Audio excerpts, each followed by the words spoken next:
When I came here, I knew nothing about coding whatsoever, but I made some new friends here, and I got to learn a lot about the different terms used and how complicated coding really is. Be ready to learn and ask for help. Ask Alex. There. So your raw score is already running. Be ready to like talk to your teammates, because I feel like the way we really got through this was to be like, hey, I think we messed this up. Okay, no, I think we messed this up. We just kind of have to like talk through it together. Yes! Finally!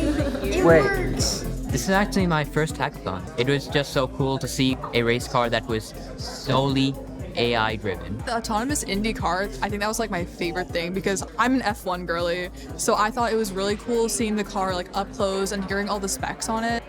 It's always been robotics since 6th grade, so this was like a perfect event for me. There's a lot you will learn here, especially if you don't know much and you're just like me, you throw stuff together. Oh, you got it to move.